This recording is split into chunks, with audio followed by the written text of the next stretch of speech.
Okay, this is a 3D printer I'm selling. It's a Printrbot LC V2. This is the actual printer that you're bidding on eBay.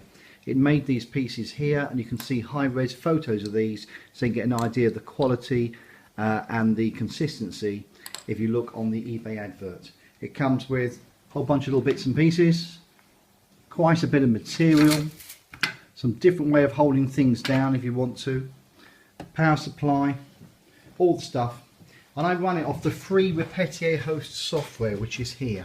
I've just upgraded this to version 0.9. And just to show you, we have movement in the Y plane, in the Z plane, oh sorry, X plane, and in the Z plane. I've just got the heater on, so you can probably just see some plastic starting to drip out the bottom of the filament. The temperature on here, we can get this to focus for a second. The temperature on here is just coming up to 230 degrees, and it's the print bed that takes a while to heat up. This particular heat bed, you may see an orange line underneath it. I've got it insulated with neoprene foam, and then it has an aluminium layer, then it has something to insulate from the electrics before the red layer, which is the actual heated element, and then the glass on top. In an ideal world, you'd have a cover box over all of this. This piece of filament here is just a spare piece I keep in order that I don't start it empty each time. To do a proper print, I put a longer piece in there, but this just gives you an idea. Welcome back. We're just waiting for the last little tiny bit. There we are, temperature to go up, and here we go starting. It always starts on auto Z-axis, and now it'll start going round the periphery, the outside of the shape it's creating. It takes a few seconds before the plastic starts going down, and there we are, first line. Effectively what we're making will fit into this area. It's always slow the first couple of layers, because what it's doing is making sure it gets really good adhesion. This is vital. If you don't get good adhesion on the first layer, basically it ain't going to work. It's going to peel up and fall over and everything. And I'm fairly pleased with that. I've set that a little bit closer than is probably necessary, but you can see we're getting a nice, consistent width there.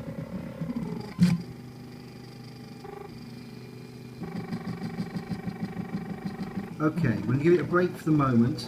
I'm going to come back in about 5 minutes when it's part way through a few layers. It's gone up to full speed. We're 3 minutes in now, and as you can see, it's just building up the layers. Going fairly fast. You can run these things faster, but I don't, because if you run them too fast you end up with problems with layer adhesion. So what we get is pretty good quality and a reasonable build time as well. This has another 8 minutes and 10 seconds to go, and it's going nicely. You can actually see on the software the bit it's doing right now. Effectively this is showing us the path it's cutting. The red is a cut path, the green, light green, is the movement path between the cuts, and then the blue is the very first layer that's gone down. Right, we'll come back just before the end. Welcome back. Here's the brush holder in SketchUp. As you can see, it's a 3D model, 60mm long. And here, just finishing off, after 10.5 minutes of printing, is that brush holder. That's what this printer can do. This isn't a particularly fast or particularly optimised print. It's fairly standard. It should be done in another, oh look at that, ETA 32 seconds, 40 layers. Now of those layers, half of them was spent building up the main part brush holder, and the other half was spent doing the foot. That's why it's so quick to print. It's been optimised. Just come around here so you can see better. Excuse me, the focus goes funny. The camera keeps on trying to focus on everything in sight. Something crosses its field of view.